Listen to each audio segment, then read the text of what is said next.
Welcome, everybody, to another episode of After Further Review with Mark Ferreira, John Pelkey, Jeff Taylor, our producer, and on the board. Good show today for you. We're going to do, obviously, our progressive trivia. It's going to be a lot of fun, I think. It's going to be a fun one.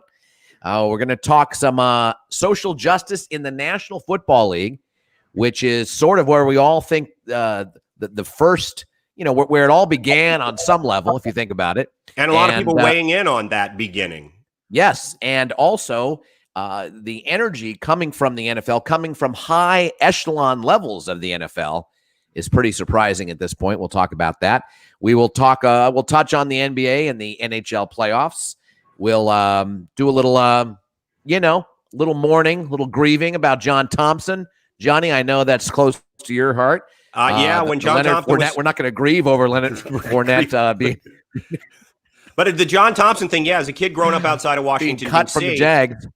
As a kid growing up in outside of Washington, D.C. I was there from the 60s to the 80s, but, through the 70s and 80s, I mean, John Thompson was ubiquitous in my life to the point when he used to coach at Georgetown and you could walk up and buy a ticket a minute before a game and see, to the point where people were scalping courtside tickets for $4,000 when they became the Georgetown that everybody knows. He's a monumental figure in college basketball. No doubt about it. And his legacy goes far beyond what he did for those Georgetown teams in the early 80s that went to three out of four, I believe, right, John? 3 out of 4 NCAA finals, 82, 83 and 85, I think. Yeah, 82, 83, and 85. 85 was the Villanova. 82 was North Carolina. 83, they actually won it. Right. Correct? Okay. Right. We'll also talk a little mythical trading deadline in Major League Baseball. Even in a shortened season, there's a mythical trading deadline. I love it. I absolutely love it. That was probably the first thing on the table when they sat down. They went, all right, no matter how many games, there has to be a mythical trading deadline. Yes, there's no doubt about that. It's just hilarious is what that is. And we'll do a little bit more promotion of the Steagles coming up this Friday. And perhaps learning some fun stuff. I love it. And I'm going to throw out a little test balloon for something I'm thinking about for a deep dive in a couple of weeks. See what y'all think about that. Let me guess. Giants. 49ers. No. Dons. No, although that is a good one. That's actually a pretty good 55 one. San Francisco Dons with Casey Owens? No, Casey Jones. Casey Jones. What am I thinking? And Bill Russell, obviously. Yeah, both of those guys. Sorry, My father was a freshman. I know that. That's why I assumed you'd have Bob Ferreira on the show. We'd have actually the first deep dive with a live guest. With a live supporter of the show, although Dad never listens. No, he's like your dad might as well be my dad. Couldn't care less about it. Hates the phone as well. Johnny's like you. This 30 seconds into a phone call, it's like, are we done? Can we wrap it up? Wrap it up. Yeah. What's the point? I'll never forget when I was doing a little speech for my nephew, Brian Winiger, who was a longtime producer of this show at one point in time after Further Review. And I'm up there giving a speech. I just started, and from the back, from the peanut gallery, John Pelkey yells out, "Wrap it up!" Seconds into the speech, hilarious. Economy of words. People, I understand. Talk less, smile more. Yes, there you go. There it is, Jeff. First Hamilton reference of the day. So, we were just talking about how fun the Blue Jays are to watch. They just acquired Robbie Ray from the Arizona Diamondbacks, so they got what they're all in. That's pretty good. Yep. That's a good sign. They and the Padres are making some serious noise prior to the mythical trading deadline, and we'll get into that as well. I was talking to Jeff a little bit earlier. He's healthy as a horse, John. Yeah. He's outside. He's working. He's improving on the house. He's getting sun. Yeah. He's losing weight. Okay. He's healthy, happy. I'm probably, I don't know, 150 degrees opposite of that. Not quite 180, but probably 135 to 150. How about you? I've essentially lost all hope. And I've decided to put on the weight I lost early in in this. You might as well enjoy the descent. Yes. Whoa, yeah, absolutely. Oh God, go out with a bang, people. Sure. Are you kidding me? You know, again, if you don't end up, you know, in a curb, you know, yeah, in the if gutter, I'm not Poe, it's I'm just in trying Baltimore to avoid, somewhere. Yeah, right, I'm trying to avoid the Edgar Allan Poe. I don't want to die in a curb, a Baltimore curb of tuberculosis. That's where I've set the bar. That's the bar. You know, outside of that, whatever happens to me, I'm sure I deserve. All right. Well, let's go to our progressive trivia first. Get the first 4 clues out the way. As they say, I think, as some people say. Look at that. So I'm not even going to deal with the transitions, John, anymore. It's driving me too nuts. I get it. So here we go. We're looking for an NFL player, past or present. He had a 700 winning percentage his first 38 plus games in the league. That's quite good. No Pro Bowls, 80 plus career touchdowns, threw for over 10,000 yards in college. So first 38 plus games, that could be 40, that could be 41, that could be 38. It's roughly in that general vicinity. No Pro Bowls, 700 winning percentage though out of the gate, 80 plus career touchdowns, and threw for over 10,000 yards in college. Those are our first 4 clues. All right. So please feel free to guess. Feel free to chime in. I don't think it's right, but I'm actually basing my guess not on the clues, but just on the fact that I think I can read your mind. Well, I like it. I like where you're going. Yeah. It's wrong. I thought it probably was, but you're heading in that direction, aren't you? It very, very well could be. Okay. Very well could be, John I know how this works. Yeah. You haven't quite read my mind, but you're probably, you know, in the room. Yeah. Where it happens, if you will. So, 2. Yes, indeed. All right. So social justice in the NFL. I will say this, that over the last 4 or 5 days since the NBA staged their protest / walkout, it is not Cordell Stewart.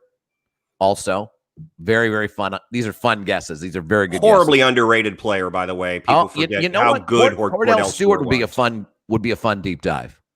Yeah, I mean people forget how different and how productive he was when he came along, and you wonder if a Cordell Stewart came along today with coaching staffs that are more well prepared for that type of quarterback. I think he would have been a perennial Pro Bowler, frankly. Yeah, and the other thing too, John, is that's part of what the NFL is now. That's the RPOs that are that's a regular part of the playbook. And you're right with what coaches have done and offensive coordinators have done to incorporate that kind of style and make it a regular part of the NFL, mirroring what happens on the college level quite a bit. You're absolutely right. He comes into the league now, a lot more success than he had, and they would probably have protected him a little bit more, and he would have, he probably would have been a little bit more. Right. My guess, by the way, for people listening, my guess, just in case you don't guess, it was Robert Griffin III. I think I said that out loud, but maybe I don't know if you did, but obviously injuries were part of it there. But he was just on the cusp, and I think the Redskins were. The Washington football team was prepared to change their offense to fit some of his skill set. But I think the fact that there was a backup quarterback in Washington. Who still, I believe, signed the richest quarterback contract, guaranteed money in history, unless Patrick Mahomes passed that. So I think had that not been there, if Kirk Cousins hadn't been there in Washington, you wonder if they would have not given up on the RG3 situation. Yeah, and a lot of it was injuries, and a lot of it happened. A lot of it was exacerbated in that playoff game against the Seahawks when came back too soon. Washington football team had a 14-point lead and probably could have pulled him at that point in time, but I mean, that's all hindsight. But it is not Robert Griffin III. It is not Cordell Stewart. So we'll move on to what's happening in the NFL. And it's surprising, John, because teams are making statements. CEOs are making videotaped statements. Head coaches are making statements. The the responsibility that the head honchos or the upper echelon of the National Football League, the responsibility they're starting to take right now for a combination of reasons. One, realizing that they were really slow on the uptake when it came to Colin Kaepernick. And two, realizing that this is clearly a problem systemically, and that these players are literally affected emotionally, if not more so, by all of this, and that it is responsible team ownership.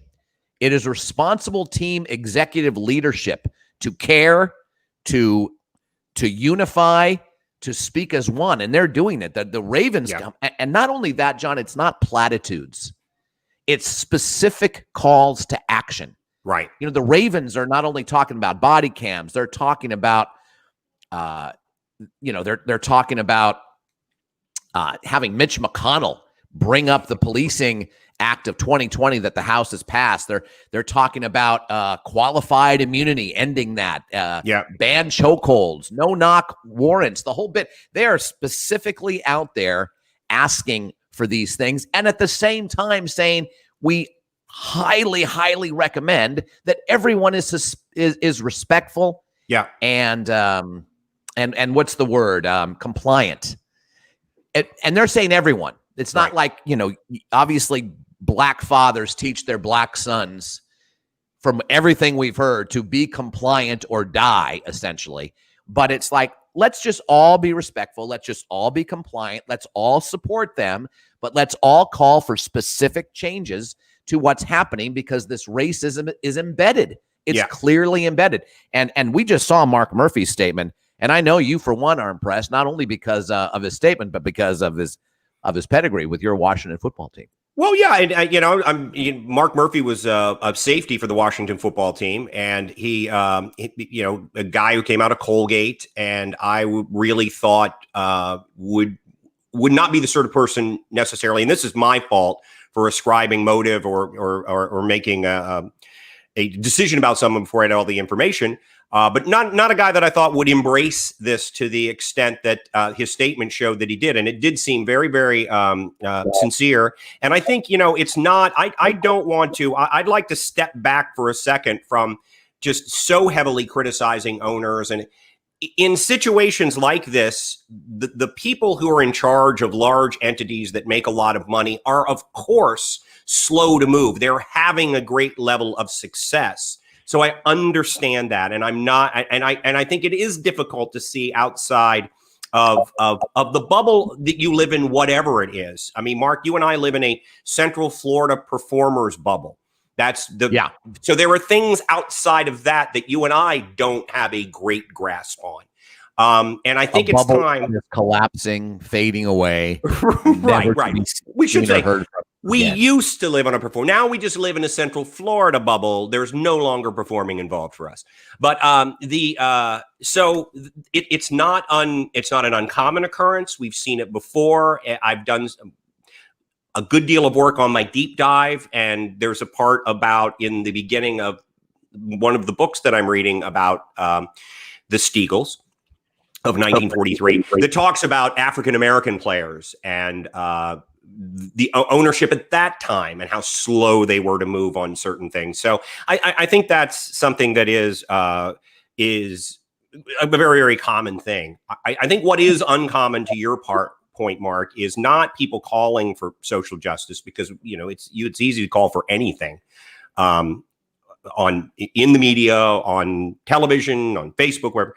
But the specific things that they are talking about, showing that they're educated as to what some of the issues are, and that they realize that it can't just be, this is us out here protesting,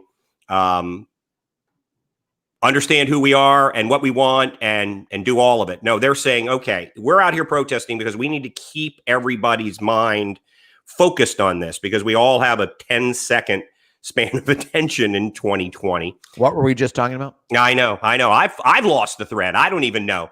But that keeps people's eyes on the prize. But then also saying, okay, now that you're watching, here are the things that we need to address. Let's let's take these things one at a time. To your point, maybe banning chokeholds, talking about over militarizing the police, and any number of these issues, whatever they are and whatever position you have on them, discussing them now rationally and listening to what each other is saying about it is where we've landed. And that's where we have to be and where we have to move from if we hope to make any changes. And owners like Jeffrey Lurie as well are commenting about the sea change he is seeing with other NFL owners. They are looking at this, they're seeing it for what it is, and they want to do something about it. And the Mark Murphy stuff was just terrific. Mark Murphy talking about the history of the Packers, even Vince Lombardi, way ahead of the curve, way ahead, who would go to businesses in Green Bay and say, if you're discriminating against my black players, I'm going to make sure the entire team does not patronize your business. Well, that was the great story about they won't do it. That was the great story about that. That's the kind of power. About what Jackie Robinson did when he was in the minor leagues. They talked about how Jackie, who had, first of all, Jackie Robinson was a man. You messed with Jackie Robinson. He was not going to be pushed around. And they were traveling through the South when he was in the Negro Leagues. And if they pulled into a gas station to fill up their bus with 90 gallons of gas, and the attendant said, you can't use the restroom, he'd pull the gas thing out of the gas nozzle out of the bus and say, all right, then you're not going to sell this X amount of gas. And he is credited actually with having integrated gas stations along the lines that those buses traveled because, again, I mean, that was $9. That was $9 that gas station attendant was losing. But $9 was like half of a week's salary. That's true. It's rent. It's rent for the month back in 1930. And I think the one thing that we're seeing, and the one thing that we always have to remember is that commerce drives almost everything, and follow the money. And what these, and I know that people who have been against boycotting and don't believe that it's solving any purpose and that they did themselves harm. And there are all kinds of positions on this, but withholding your labor to prevent someone from profiting is a time-honored way to bring attention to problems. And it is as American as it's more American than apple pie. I'm relatively certain that apple pies occurred elsewhere in the world prior to this country. And if they did in this country, Native Americans did it first, and they should get the credit. There it is. Well, that is American then. It is. But that's not the American they're talking about. They're talking about George Washington making a pie and going, hey, I put apples in this crust. Shit, this is working. God bless America. So Joe Connolly makes a nice point, and I was going to bring this up as well, that the NFL is doing what the NBA is doing, which is making stadiums, areas around the stadium, polling places as well. Jeffrey Lurie is going to make Lincoln Financial a polling place, and Mark Murphy is going to make, what's it called? Johnsonville Tailgate Village. Apparently that's a very famous village. What the hell is that? It's I think there's a Johnsonville sausage or whatever. Well, so Johnsonville brats. I mean, come on, Mark. Come on. And so there it is. He's such a West Coast elitist. In Green Bay. Well, no, I'm just assuming that's what it is for the tailgate. What do they call it? The tailgate. Yeah, but the name Johnsonville is synonymous with only one kind of meat, and it is not sausage.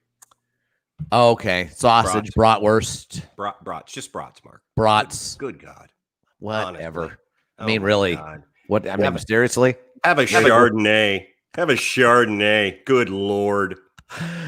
But they're going to make that Johnsonville Brat Village. Yeah. A tailgate. It's a tailgate area, a polling place. Well, I think they need to advocate for the after further review, all members of the after further review team saying, let's just make Election Day a holiday and get this shit over with so that we can just move on from that. So there we go. I think you're seeing more and more of that. But I really do believe that, and voting, I believe, is the most important thing when it comes to social justice. But I also do believe that for the NFL, and they've had time now, they have the benefit of having seen other sports that were up and running, what they're doing. They have they now have the time, and I believe I'm seeing the inclination to, as you pointed out, approach the actual system problems within the system that need to be addressed in some manner. And as Mark Murphy points out, the people most in position to do that are wealthy, white, privileged owners and CEOs and high executives in this thing. Mark Murphy says, listen, yes, it's not just incumbent upon African Americans to change this. Right. It's also incumbent upon white people, especially powerful white people, privileged white people. And this is the CEO of the Green Bay Packers, bringing up Vince Lombardi, bringing up the fact that the team is going to visit with the governor of Wisconsin, with the majority leader of the assembly in the Wisconsin legislature. And he's just calling on all the owners to get behind all of this and start supporting the players in this way because it's imperative. I mean, he essentially laid it out like it's an imperative to do this kind of thing. And I haven't seen that, John, from ownership or from high executive positions in the National Football League this entire time. I have never seen that until basically this weekend. No, and I think the players, I think it's highly noteworthy. The players are doing a great job. I think making management aware of how important this is to them. I'm always reminded, there was an interview with Bowie Kuhn, feel free to boo, many years ago. And it was back during the free agency, the Curt Flood era, and decisions had been made against, for Curt Flood lost his court case and it cost him his career. That was taken care of in '76 with Messerschmitt and McNally. But I remember there was an interview with Bowie Kuhn, what he said was, and I just thought the wording of this was so interesting, and it gives you insight into where the owners generally are. And he said, we don't deny the players' important place in the game. I'm sorry? We don't deny the players' important place in the game. Bowie, the players are the game. Yeah. As happy as I am for what Mark Murphy said, not gonna buy a ticket to see the 62-year-old CEO of the Packers play. Not gonna buy a ticket to see Jeffrey Luria play. Though, if you had all the owners have to play a pickup game, I'd be in for that. So I think that often the owners overstate their importance. Obviously, they own the teams; it's their business. But, the old adage that nobody ever bought a ticket to see an owner unless it was to throw shit at Donald Sterling is true. And I think the players are doing a really, really good job. And I think the vast majority of the players have shown a great deal of gravitas in the way that they've approached this. I think they know the issues. They're and obviously not to a man. You're always going to have rogue people on all sides, but I think they have done a great job addressing the shut up and dribble crowd. I agree. Mark Murphy even brings it up. He says, I hear from a lot of fans that say, just stick to sports. Sports has always been on the front lines of, except there are some notable exceptions. The Vietnam War really being at the top of that list. You didn't see as much opposition to the Vietnam War within the ranks of players, either in the AFL or the NFL. Outside of Muhammad Ali, obviously. Muhammad Ali, big. Right, but I'm just saying, like team sports. I'm talking about like football and baseball. You didn't see that like you're seeing teams band together today. It's very easy to wipe away an athlete, and they certainly tried to do it with Ali and just push him to the side. But when you have, large groups of people getting together in agreement with what the issues are, it's much more difficult. It's much more difficult. They put him in jail. Yeah, they did. Yeah, took his belt away, put him in jail. Yep, took away his crown. They did everything they could and could not keep him down. And very well may have had an impact on the team sports guys that were playing in the 60s. But Murphy says, I'm sorry, with all due respect, that's not how we view it. Sports has led the way oftentimes. We talked about Jesse Owens a few days ago. Obviously, Jackie Robinson comes up all the time. Muhammad Ali. It has happened throughout our history in sports that oftentimes that has been the harbinger for social change. And Yeah. that's what he's talking about. He says it's not even a racial issue, it's a societal issue. It is a societal issue. And that's where let's go back. Let's go back 40,000 feet. And we're all in this damn thing together. Yeah. I mean, can we not see that? We're all in it together. And we see the injustice. Let's all do something about it. Oh, by the way, as respectfully as we can, with understanding everyone's point of view. All right, and I think we also have to start to look at politicians on both sides of the aisle, and say we are going to reject those who divide us. We can have differing opinions, but we're going to reject division on both sides from anyone. Because to your point, if we don't do this together, if we have one group, one race doing everything and the other not doing anything, and that doesn't matter which race you're talking about, we're not going to get where we need to be, which is a more and again, we've said this, a society with better justice. Yeah. Anyway, by the way, Joe Connolly had a guest on the Progressive, and it's not a bad one, actually. We'll go back to the Progressive, and it's a good guess, but it's wrong. Ty Detmer is who Joe Connolly guessed. We've got a Cordell Stewart, a Robert Griffin III, and a Ty Detmer in. These are the first four clues. 700 winning percentage. His first 38-plus games in the league. No Pro Bowls. 80-plus career touchdowns. Threw for over 10,000 yards in college. Next set of clues are these. He was a 30s-something draft pick. Late first, early second. Not drafted in the 30s. He's a 30s-something draft pick. Meaning he was picked in the 30s, sacked 170-plus times, double-digit postseason touchdowns, and played with 3 head coaches. So a 30-something draft pick, late first, early second, your guess.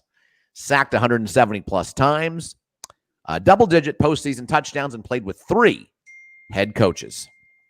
We have another guest coming in, and it is not Kurt Warner. It's not Kurt Warner. All right. So here we go. Let us commence now with our next topic, which is NBA, NHL playoffs. I've been on the Flyers bandwagon just this postseason, just because I chose to do that, because that's what I do every postseason, and it looks like their end is. I know, and I'm all Islanders right now. I am all Islanders. Yeah, they're looking good. Barry Trotz and the Islanders to hold the cup up at the end of this thing.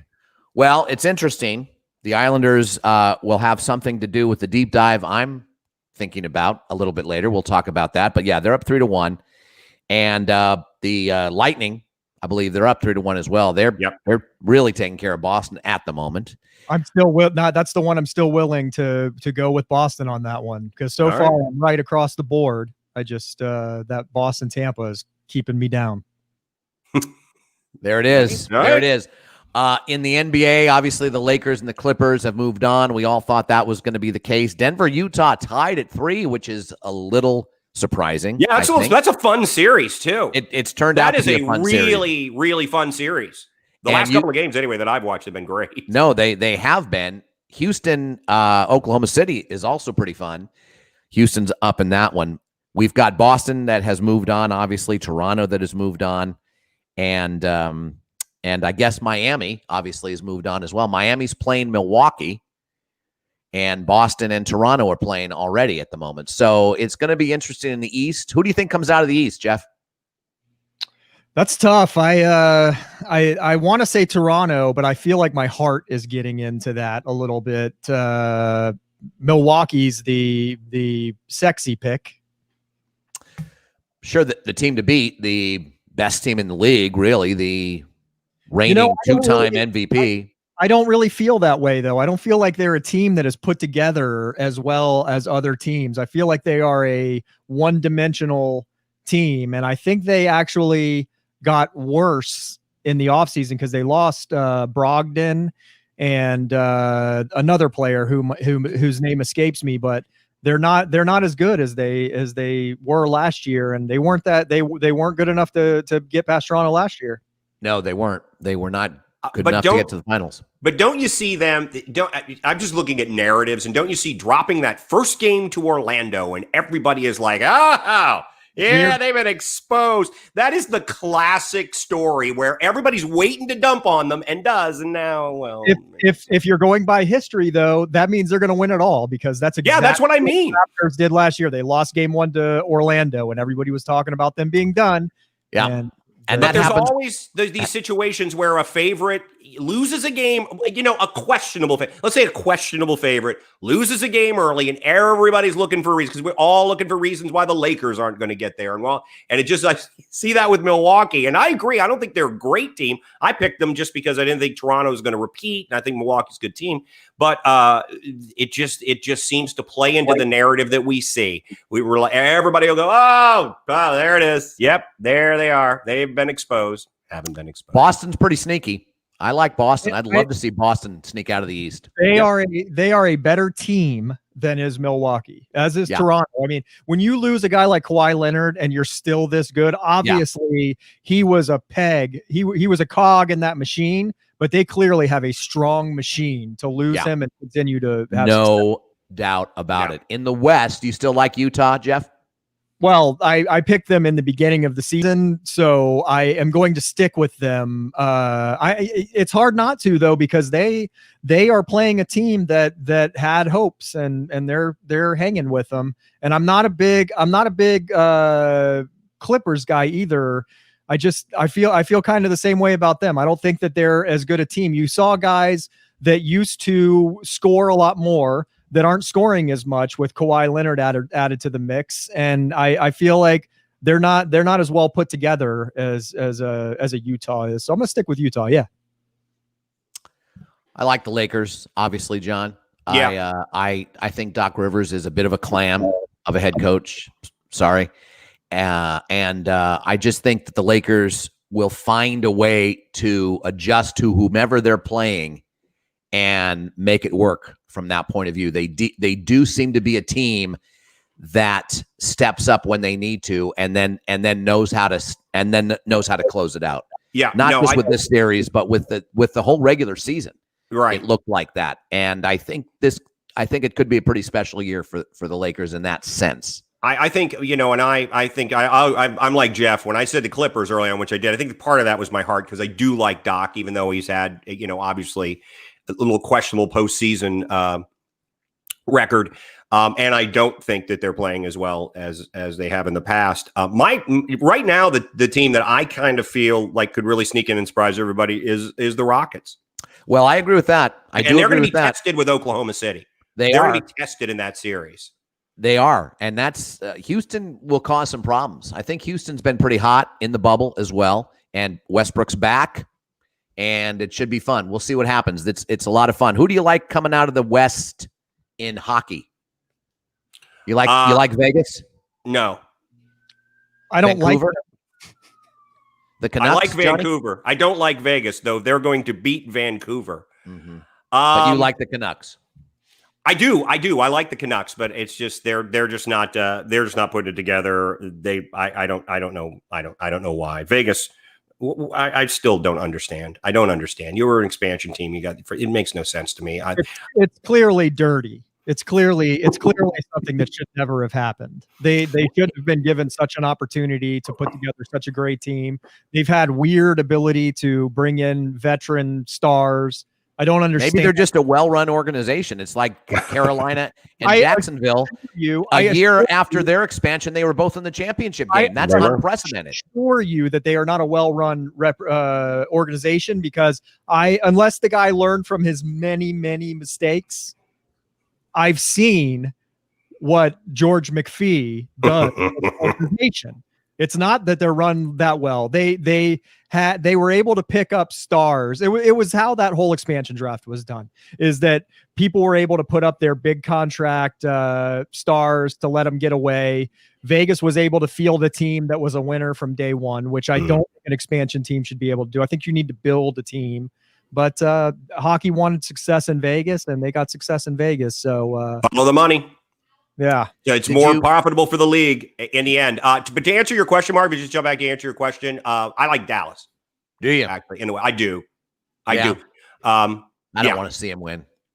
I've got a soft spot for the Stars. I and do I think not it's because have- I like the Minnesota North Stars. Well, no, that's the reason why I don't have a soft spot for them, because they left Minnesota, and that truly broke the heart of Minnesota hockey fans. And I know this for a fact. I lived up there for 4 years. I know Carl, one of my best friends, is a diehard fan. Yep. His heart was broken. The Wild has not repaired the heart, partly because the name is idiotic in his mind.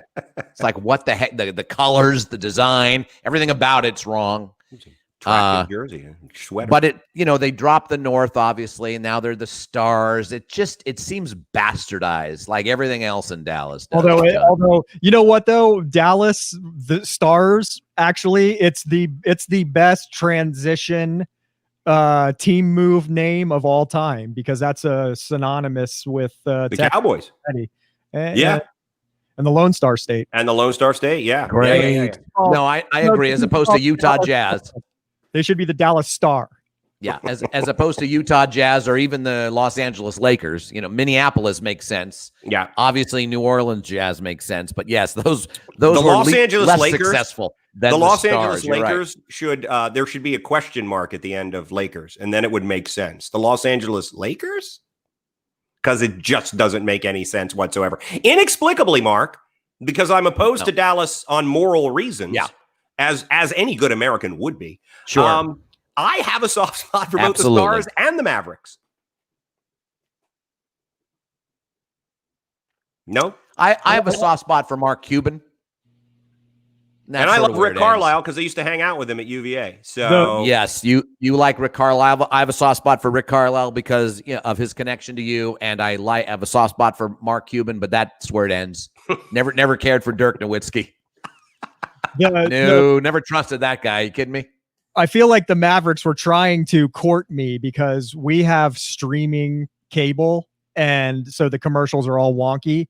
And for about 3 weeks, we were getting Dallas Mavericks promotional commercials on every channel we watched. And by the end of it, the commercial would start. My wife and I would both go Mavs. that would get the commercial off of your streaming, because Cuban, he's all over that AI stuff. He's on the front lines and he's figured out how to infiltrate. All right, we've got some other guesses. It's not Kellen Moore. It's not Russell Wilson. It's not Derek Carr. Damn. Let's go back to our progressive trivia and see if anyone can continue to do this. Let's revisit the first 8 clues and then give you the last 4. 700 winning percentage out of the gate, first 38 plus games in the league. No Pro Bowls, however. 80 plus career touchdowns, threw for over 10,000 yards in college. Next set of clues, he was a 30-something draft pick. Not in his 30s, not in the 1930s, but late first, early second. I didn't know how to phrase it, John. Sacked 170 plus times, double-digit postseason touchdowns, which is impressive. Played with 3 head coaches. Final 4 clues coming up. Played with Colt McCoy and Reggie Bush, over 2,000 yards rushing for his career. NFL playoff record 4-2, and had a 165 winning percentage in his last 24 games. So there you go. This should open up the floodgates a little bit. Wow. Yeah, how about that? How about that, folks? All right. How about that, sports fans by definition? All right, let's go to our potpourri segment. Let's talk a little bit more about John Thompson and his remarkable legacy. We talked about the fact that he brought the Hoyas to 3 out of 4 NCAA finals, 82, 83, and 85. Lost, obviously, to Michael Jordan and James Worthy in 82. Poor Freddie Brown. Lost in an inexplicable game against Villanova. They shot 82% from the field, I think. That's what I mean. 82%. It's inexplicable. Or something like that. That is, I think it was over 70. I think it was 77% or some ridiculous amount. That is nuts. And they lost by 2. Yeah. And those guys were so familiar with each other. That was one of the great.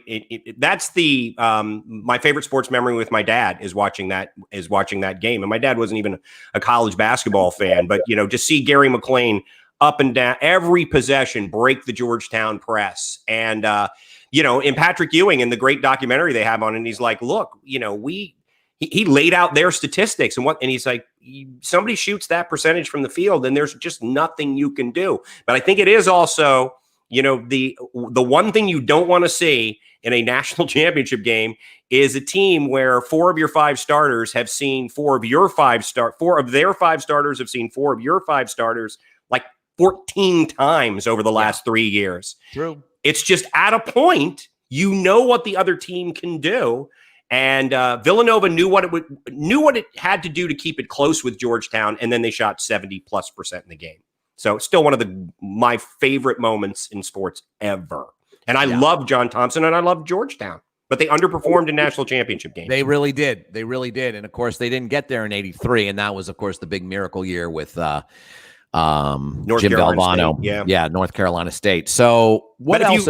They were a little bit. Let me just defend them a little bit. They were a little bit unlucky. They had the ball in their point guard's hands with enough time left to win against North Carolina, and Freddie Brown inexplicably, throws the ball to, I believe, James Worthy, as opposed to one of his own players. And then they lose to a team that shoots, 70 whatever % from the field in a game. So they were awfully unlucky too. When you talk about, we talked about the Minnesota Vikings and how unlucky they were to come up against the Miami Dolphins and the Pittsburgh Steelers. Oakland, sure, as well, a great team, but they came up against some of the great teams of all time. And Georgetown just was a little unlucky. They were a little unlucky, as were the Vikings. But at the same time, when it mattered most, they didn't play their best. We have to admit that, both in North Carolina and with Villanova. I mean, I'm sorry. Yes, they're shooting that kind of percentage, but do something. Do something to knock off their rhythm. Back off the press on Gary McLean. Get your defense set. Don't, you just kept thinking you could break him down. And, I guess McLean swears he wasn't gacked up for that game, but he's the MVP of that game for a reason. Yeah, because he was really they never could solve that. They couldn't limit the trips down the floor for Villanova. And what a great presence too in the game, at the school, in that area. The legacy he left, his son, is a head coach. It's what John, the players he affected, including Patrick Ewing. Allen Iverson, in his speech at Hall of Fame, just saying, he saved my life. And if you look at Allen Iverson, was recruited by every single college in the country for football and basketball. People forget Allen Iverson was the most highly recruited quarterback, or one of the 2 or 3 most highly recruited quarterbacks in college, in high school. And then the incident that happened with him, the bowling alley, I Google it, look it up. It was, we can talk about social justice issues. Everybody else backed off of him. And I guess Iverson's mother went to talk to John Thompson. John Thompson gave him a chance. And it should be pointed out that John Thompson gave chances to a lot of guys where people said, hey, he has no right to be Michael Graham. He shouldn't be going to Georgetown, one of the great universities of the world. And John Thompson brought him in and made sure that they went to class. So I got a lot of respect for John Thompson. Hard to believe, first African-American coach to win a national championship. And it didn't happen until, 1984. Yeah, 1984. He was a giant, and in many ways. And I always remember John Thompson. There was a round table talking about racial issues years and years and years ago on ESPN. And I believe Dean Smith was on, who was very, very good on that too, on race issues. That hack. And no, Dean Smith was not in any way. Not at all. The hero. I'm joking in case you can't hear it on the podcast. Not be joking. Mark hates Dean Smith. No, why do you hate Dean? How can you hate Dean Smith? I tell you, I'd take all Dean Smith haters, lock them in a meat locker, and just drown them like fish. Wait a minute, fish can't drown. Lopes, there's a low line drive that just gets past the third baseman. But Dean Smith made a comment. I think it was Dean Smith, and I hope I'm getting this correct, who said something about, when an African-American player comes onto campus, we tell them, you really have to mind your P's and Q's and you really have to be exemplary. And John Thompson took issue with that and said, why would you do that to him if you're not doing it to the rest of your players? That should be the line for all players. And he was right. He was right. That's that slow, that kind of, and Dean Smith was far from a racist or harboring racist thoughts, but that is, again, we learn with a more tuned ear to hear the problems with a statement like that. And John Thompson was way on top of that stuff. So Leonard Fournette's been released by the Jags. Mm-hmm. They just traded one of their best defensive linemen to the Vikings yesterday or the day before. Fournette had a good year in his third year. He didn't have a great year last year. I mean, the year before in 2018, he was a little banged up. His rookie year, he had a very good year, over 1,000 yards. Last year, I think 1,600 yards total, because I think he led the team in running and in receiving. Oh, by the way, he's only 25. Yeah, I guess he's accused of being a bit of a pain, a bit of a headache. But is this just Jacksonville tanking, or does Fournette? They say they tried to trade him and there were no takers. Mm-hmm.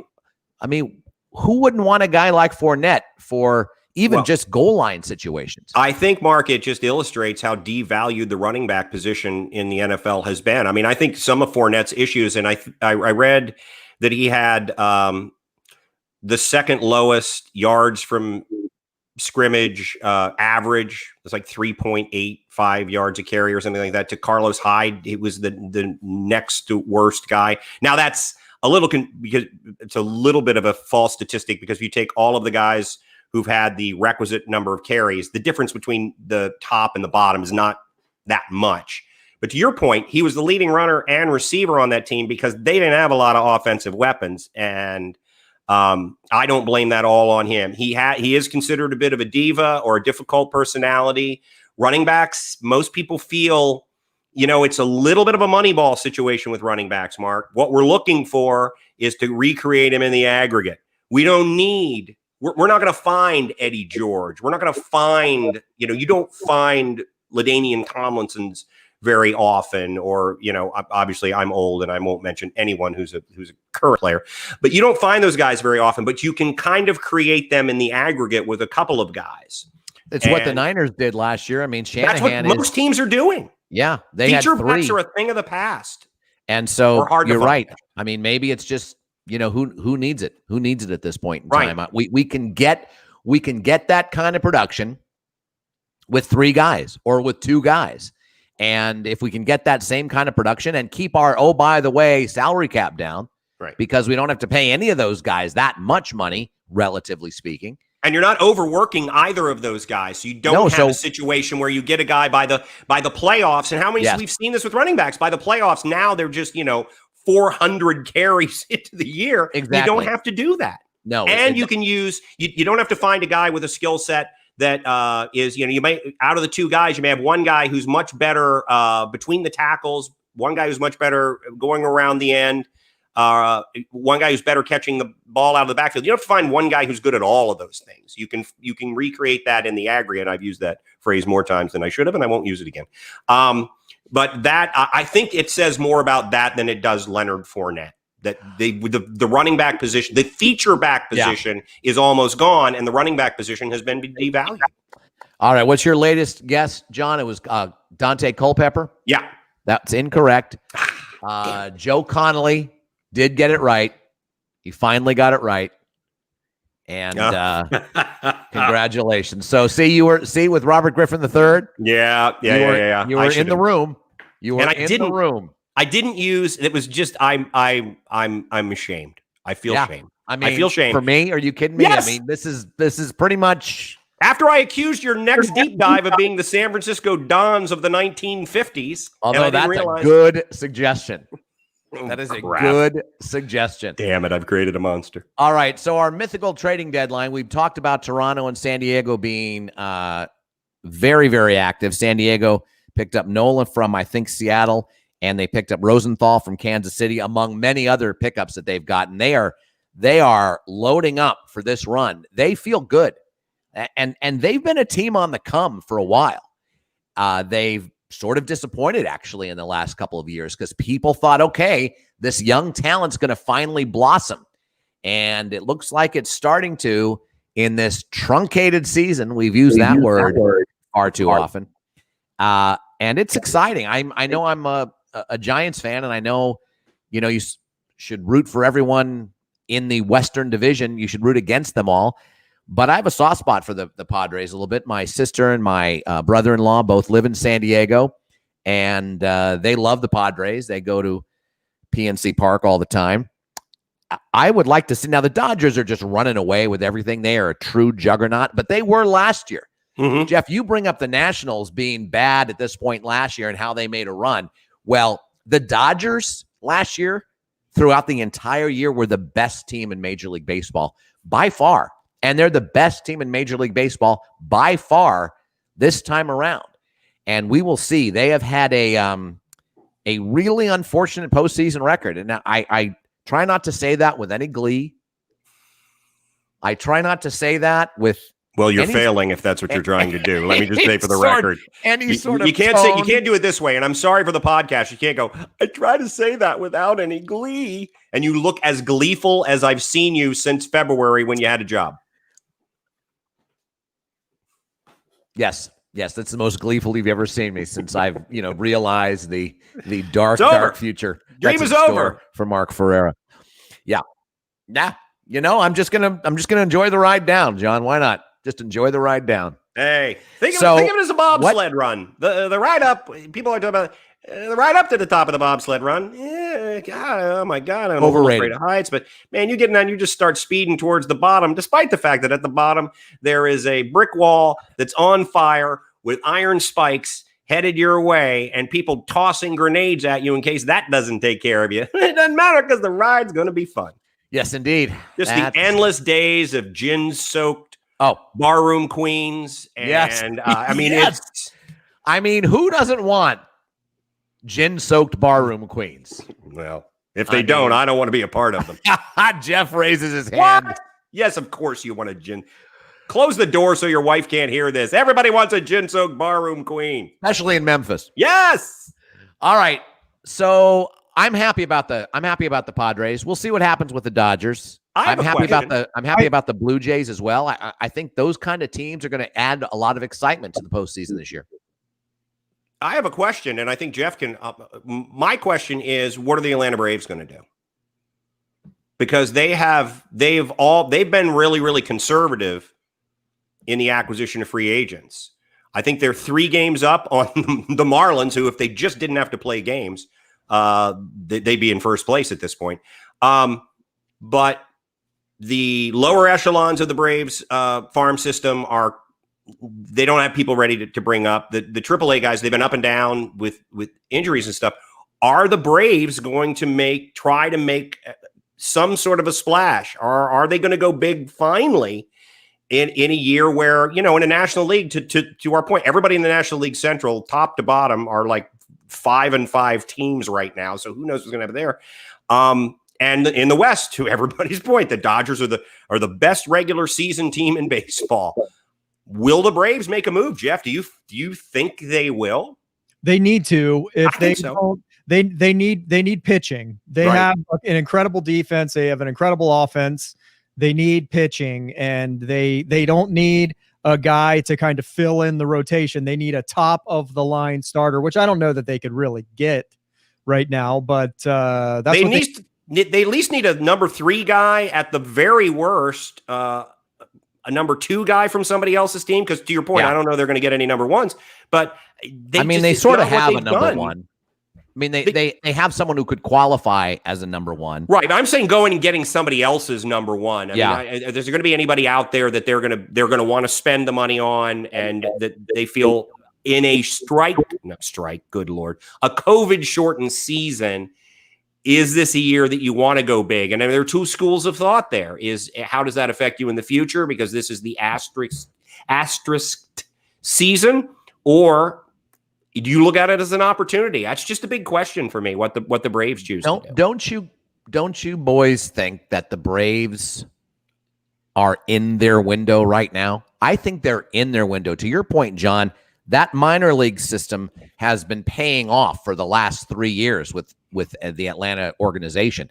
And those players are, for the last 2 years have played very well. And it's time they make a run. It's time they win a postseason series. It's time. This is their window. Right. In my opinion. So I think they need to get a starter at the very least, a guy who can at the very worst give them innings, keep them in games until the 6th inning, and so they can be ready for the postseason.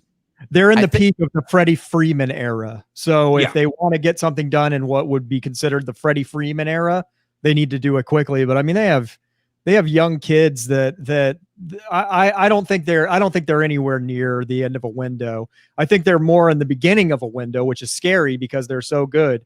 But with their young infielder Albies and Acuna in the outfield, they're going to be good for a decent amount of time. But they need a pitcher for now if they want to win. Now they do have a couple arms. I know that Ian Anderson came up and pitched a couple nights ago and looked really good. They have a couple of arms that they've drafted in the last few years that I think will give them top front of the line starters in the future. But if they want to win during what I would consider the Freddie Freeman era, they need to get somebody now. Yeah, I just and I agree with you.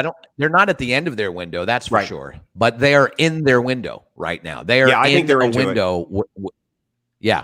And you're right, Jeff, that they'll be in the window probably for a while, but you're right. They need to take advantage of when Freddie Freeman's at his peak. Yeah. Go ahead. Sorry, we got a delay, so it's a little hard. Like Austin Riley, they have some really good bats. They have young pitchers that will come up. I mean, you never know with pitchers. They don't typically you draft 3 really high prospect pitchers and you're lucky if one of them is what they're supposed to be. So we'll see what happens, but they need a proven frontline starter if they want to make a deep run in the playoffs. And, Philadelphia has been playing well, and they tied actually Miami, or I think they are still tied with Miami for second place. They're both 3 behind, right? Yeah, behind the Braves. And they've been playing well, and I think the Braves just beat the Phillies 12-10. So we're about.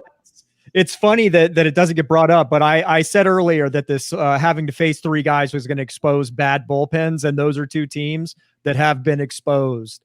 They have horrible bullpens. They've got to make it deep, and a lot of starting pitchers aren't going deep. They've got to make it deep so they don't have to depend on that bullpen. But the Nationals bullpen last year was terrible, and they won the World Series, so you can do it. But it doesn't happen often, and that's sort of anathema to postseason success is having a bad bullpen. And that's what the Padres are doing, is trying to shore that up, and maybe that's what the Braves do. They don't get one big splash; they shore up with like 2 or 3 situational guys. The Nationals leaned on that bullpen to win that World Series, and they did show up and play.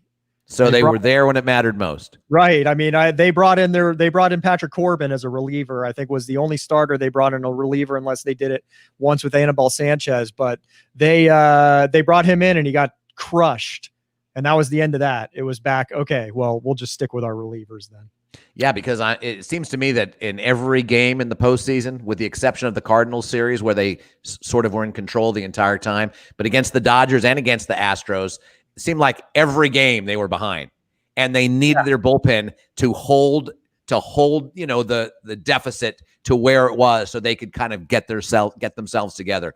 And obviously, their bullpen did do that. So, I would be remiss if I did not mention that the Yankees are falling like a rock in water. So I just want to. They're 3-7, I believe, over the last 10, and that's 2020. It's been questionable, but I think they've won 3 in a row though. So the 3-7 is 3 in a row. Mark.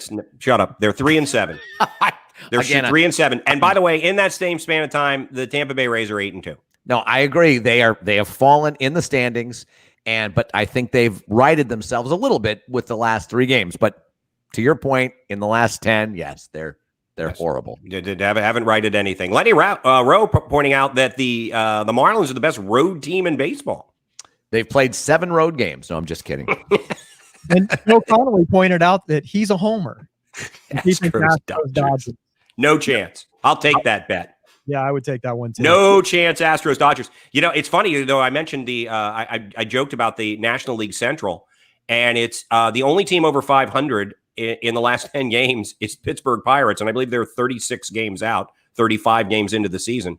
But it's just there's a lot of 500 baseball being played by teams right now. Well, and the new playoff format, you take the top 2 teams from every division, regardless. So in the second place team in the National League Central are the Cardinals still at this point in time, and they're under 500. They're 12-13.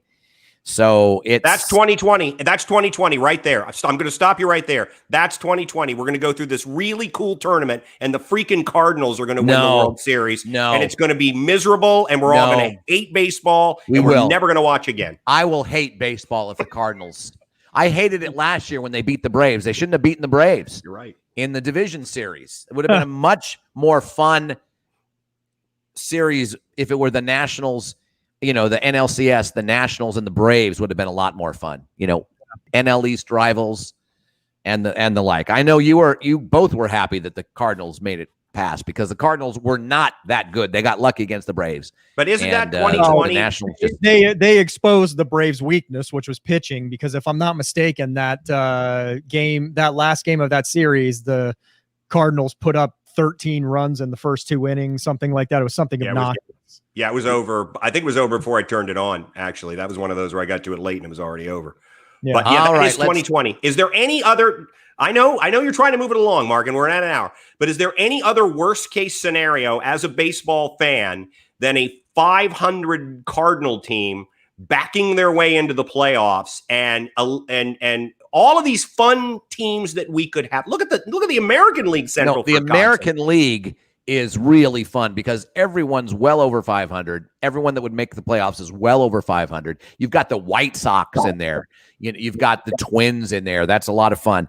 You've got Tampa Bay. You've got Oakland and Houston. Houston will make a run. I mean, they're going to make the playoffs, so you can't count them out. Yeah. By the way, the Twins aren't in the playoffs if they start today. Because no, I think they still are. Oh, it's a wild. Yeah, they could get into the wild card because the top 3, Cleveland, Chicago, and Minnesota in the American League Central. I mean, that's going to be that's the fun battle right now in divisional play. Yeah, and Toronto and Minnesota would qualify. So it'd be Tampa Bay, New York, and Toronto in the East, Cleveland, Chicago, and Minnesota in the Central, and Oakland and Houston in the West. That's a lot of fun. That's a lot of fun. I don't know if I'd be disappointed with any of those teams making it to the World Series, including the Yankees. I think maybe Houston would disappoint me the most because it's like they've been to 2 in a row. I don't need to see it again. I don't need to see it again. And we're going to question it. And we're going to question it. I don't care about it. Sorry, Joe Connolly, but I don't want to see the Astros. But I wouldn't mind the Yankees. I'd like to see the Yankees. I know you hate the Yankees, John, but it's always good for baseball. I would love to see a Yankees-Dodgers World Series. I really would. I said early on I'd be okay with that for the historical implications of it and, the 2 most storied franchises. I don't even think that's arguable in Major League Baseball. So, yeah, I would even be okay with that. But I would not be okay with the 26-34 St. Louis Cardinals somehow and they may have won more than 26 games at this point, but somehow getting in there. And it's just, to me, that's the ultimate boredom. That would just be, it would be a disaster. It might be the worst thing that's happened this year. I agree. It would be up there. It would be up there. I mean, I don't want to see, even Colorado would be fine. San Diego would be fun. Milwaukee would be okay. Come on. Miami would be fun. I would love to see the Phillies make it in there. Why not? All of that would be fun. I know you don't care for the Phillies. I have a soft spot for Philadelphia. Okay, let's get back to progressive trivia. Let's go ahead and move the show along and go ahead and give the answer, John. There it is. I don't go back to my life.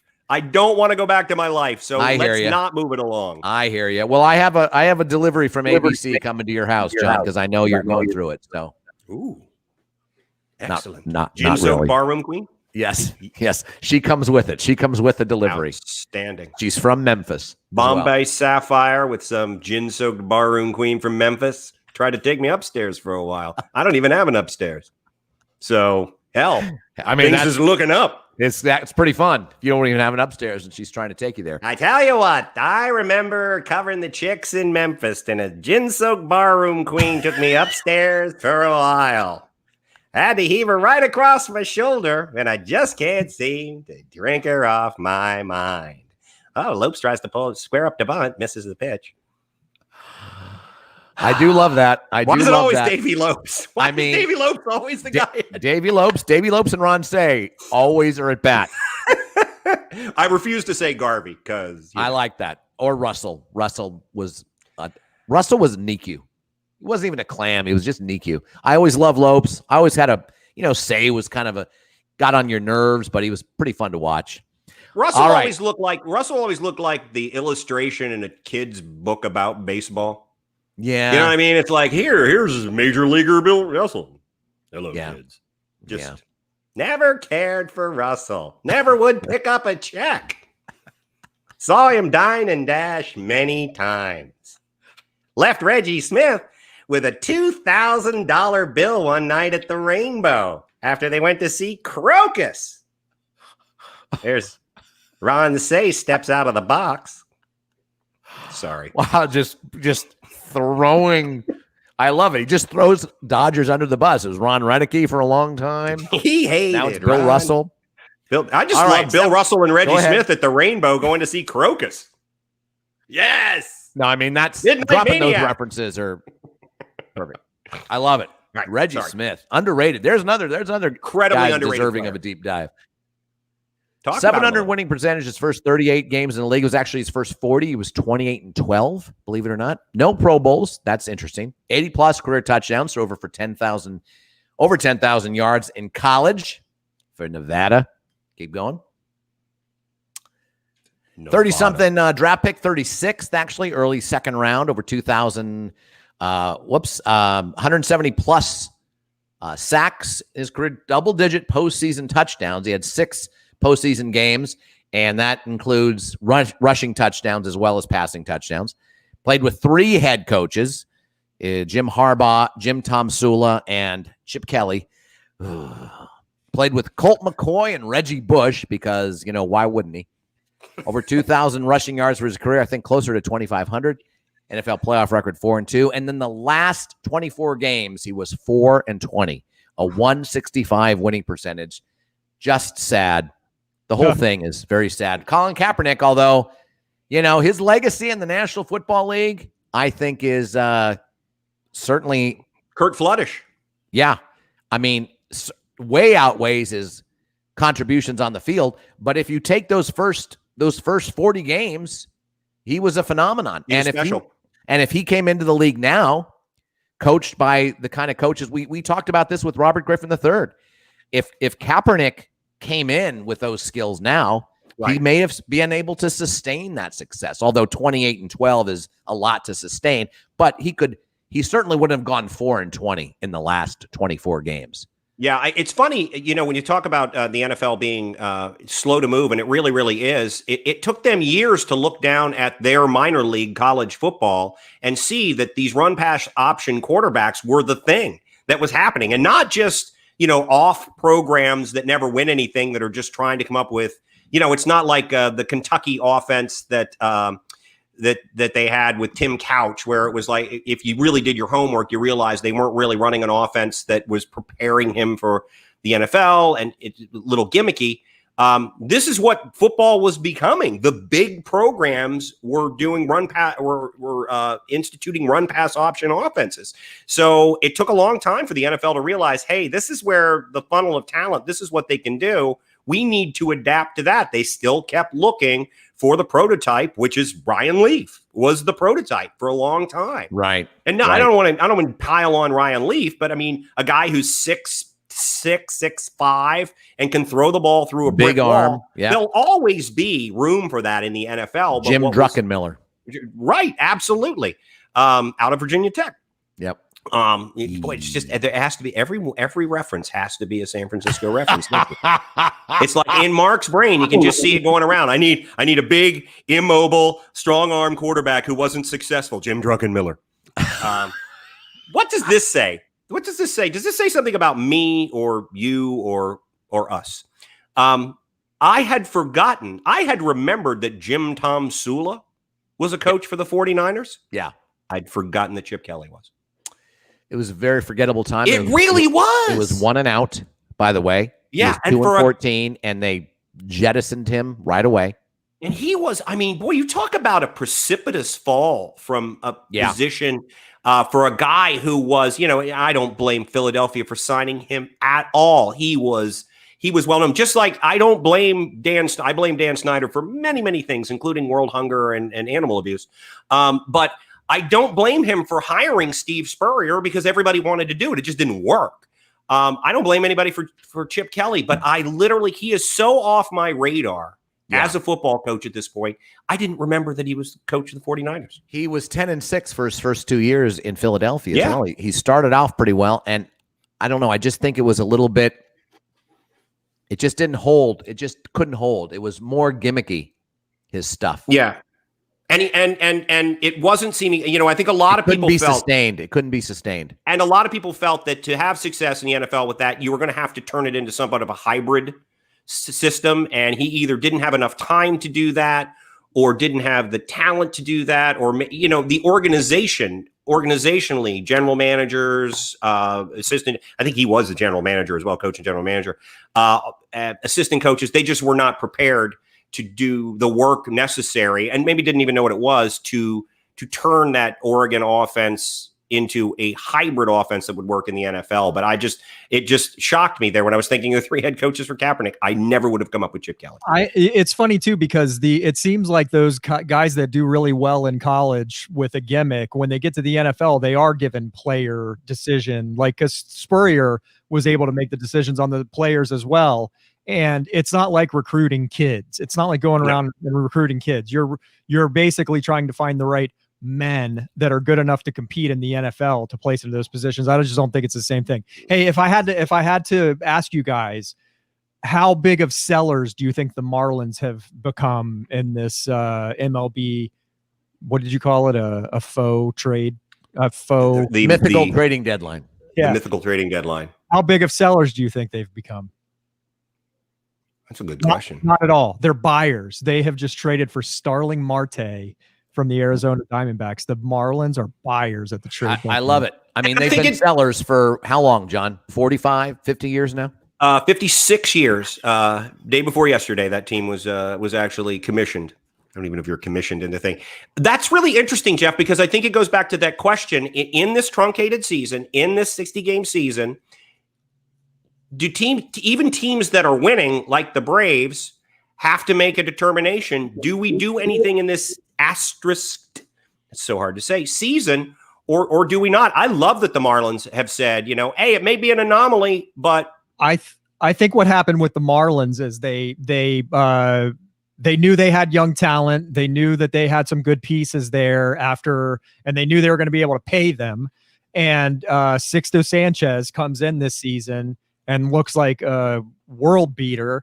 And now they're like, okay, we have a number 1 starter. We can do this. So I think they're going to try to bring in, and Marte's not a kid anymore, but he's a young guy who's an all-star, plays center field, which is a need they had. So I'm interested.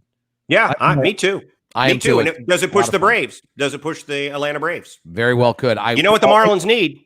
Marlins need to pile a bunch of guys on a bus and take them to a strip club and get all coroned up. Come back and miss a couple weeks worth of games. Weeks worth of games. They're in first place. Yeah, I don't think there's any doubt about it. I think that's a good pile them in a bus. Pile them in a bus and go to a non-mass huge event.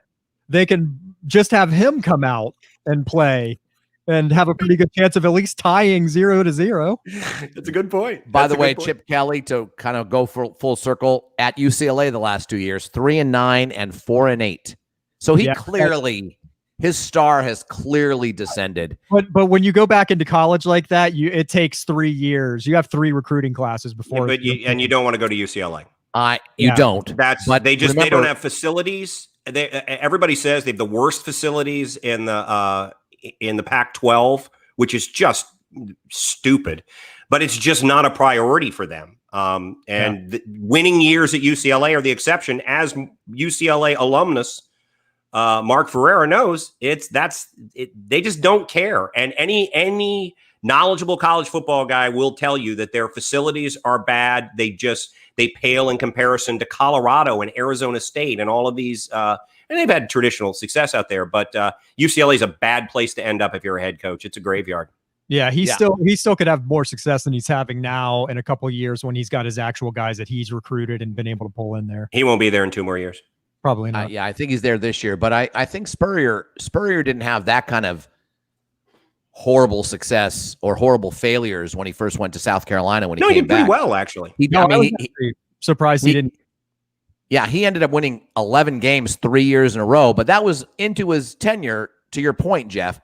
However, he didn't start out 3-9 with them, and then follow that up with 4-8. Much different. He went to a school that already had some talent sitting there. You'd think UCLA would be in at least as good a position as a South Carolina for crying out. South Carolina is a school that's been competitive in the SEC for forever. Well, on and off. They won 0 games. They were only competitive in the last 20 years when Steve Spurrier won 11 games 3 years in a row. That was it. They had players come out, certainly. They had a couple of years where they were 7-win bowl eligible team, but they've been a better program over the last 20 years than UCLA. There's no doubt about that. Mark's getting angry. Is he? Did he lose us? I think he might have lost. I'm not. I'm pondering. No, I've been waiting. He doesn't cheer for Jeff. He doesn't cheer for. He went to UCLA and he doesn't cheer for them. Trust me. To cheer for. If UCLA is playing USC, Mark's cheering for USC. There were delays. That's why you thought I was being. No, I was listening. I was waiting for the responses. All right. So we're already at 116. We're already at 116, John. All right, we can move on. No. I'm just wrap it up if you want. No. I want to talk a little bit about the Steagles. All right. It is a really, really interesting story. And what is interesting about it to me is some of the pressure that was put on. I mentioned this before. Some of the pressure that was put on these players. And I mentioned that one of the members of the Steagles just quit because he couldn't take it anymore, because during the war, anybody who wasn't in uniform was suspect during the Second World War. And you were really suspect if you were 4F and you were playing a professional sport. I think most people felt that if you're playing a professional sport, you could be in uniform. But beginning 41, 42, when they started to reinstitute the draft in, I think 41, you had to register in 41 first year that reinstituted the draft. There were the parameters for an acceptable recruit were much greater. You had to have, now, I swear to God, I am not making this up. You had to have 12 teeth. You had to have 6 sets of matching teeth. So you had to have 12 teeth. Eventually that went away. You just had to be able to be fitted for dentures. More importantly, early on, if you were a father, if you were head of household, you could get out of playing. And the most successful teams in 1942, the Washington Redskins and the Chicago Bears, had the most players who had children. And that was one of the reasons. Eventually that went away. The father draft, which we will talk about, came into play and was one of the reasons that the Eagles and Steelers could not field a team. But it's a really interesting story. There are going to be names. Steve Spurrier's name will be mentioned because he has a connection with the Steagles. Also very interesting, and I did not know this, so I'm going to bury the lead a little bit. I had no idea that Bert Bell, who would become the commissioner of the NFL and was the longtime owner of the Philadelphia Eagles, at one point traded his franchise and co-owned the Pittsburgh Steelers with Art Rooney and Alexis Thompson, who we'll talk about a little, bon vivant of mythic proportions. owned the Philadelphia Eagles. Just a lot of really, really interesting stories. A couple of other teams, the Cardinals and the Bears, wanted to merge, and the NFL wouldn't allow it. The guys who tried to scuttle the success of the league for their own individual success are all of the same names: George Preston Marshall. So we'll get into all of that. It is a really, really great story, really fun, and while not unique, because Pittsburgh and the Chicago Cardinals would merge the next year when the Eagles could field enough teams, but it is it's the most important story of the NFL in World War II in my estimation. Because if it doesn't happen, the league full. What were they called? Really? Yes, that was there was a huge fear that was the case. So what were they called the next year when the Steelers and the Cardinals merged? Because the Steagles is which is an unofficial name. The Steagles was an unofficial name. They were, I think it was, and I probably should be able to bring this up, but I will write it down so I remember. They're either Phil Pitt or Pitt Phil.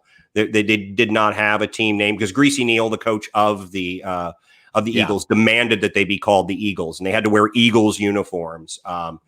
And when they went to Pittsburgh, they were the Card Pitt or Pitt Card. They didn't really figure out that. No. They weren't really good at that branding thing back then. Most NFL teams got their names by taking the same name as teams as baseball teams. Sure. That's why there were the Brooklyn Dodgers and the Pittsburgh Pirates initially. And the New York, I think the New York there were two New York Giants, Yankees. There were two New York Yankees. Yes. Two exactly. that were separate organizations in the 30s and the 40s. So Burt Bell, by the way, Burt Bell has the honor of having the worst winning percentage of any coach in NFL history. Yeah, he coached the Steelers. Well, yeah, he's coached the Steelers one year, but only for 2 games, right. 2 losses.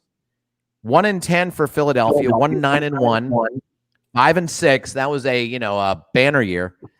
2-8-1, 17 Hall of Famers on that 5-6 team. 1-11, 10-46-2. Burt Bell. So what do you do with a coach that has the worst winning percentage of any coach in NFL history before or after? You make him commissioner. Yeah. You make Burt Bell commissioner. It's funny because he was 0-2 with that Pittsburgh with the Steelers, and I believe it was he was discussing with Art Rooney, what are we going to do? And I guess Art Rooney said, "Have you considered a coaching change?" And that's exactly what they ended up doing. It's a fun story, and again, the names that pop up: Ali Sherman, guys that I really did not expect. Any NFL guy, any NFL coach or executive that who had a perforated eardrum, one eye, flat feet, they're a Steagle. You used to be able to stay out of the military for flat feet, for God's sake. Not sure why. I have flat feet. I mean, obviously, I can't do anything physically exertive, but that's just because I treat my body like a rodeo. But I mean, when in my 20s, flat feet, why would that have kept me out of the infantry? I don't know. Makes no sense. All right. John will probably know this, but interesting trivia question. You know who Steve Spurrier took over for when he got to South Carolina? Who the head coach was before him? Was it Lou Holtz? It was Lou Holtz. Wow, yeah, that's what I said. Lou Holtz went winless. Yeah, I believe in his first season at South Carolina. He did, but I think he got up to 9 wins. Was his most successful. He did. He turned him around a little. They had a couple of decent years under Brad Scott too.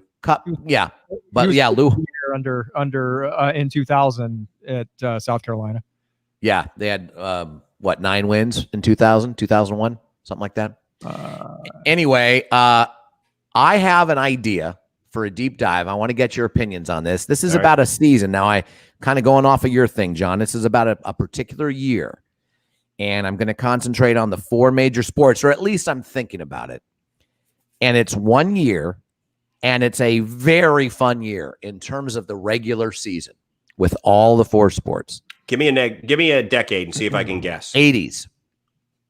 And that, first of all, I wanted to do something that was, within the last 35 or within the last 40 years. We haven't touched anything within the last 40 years.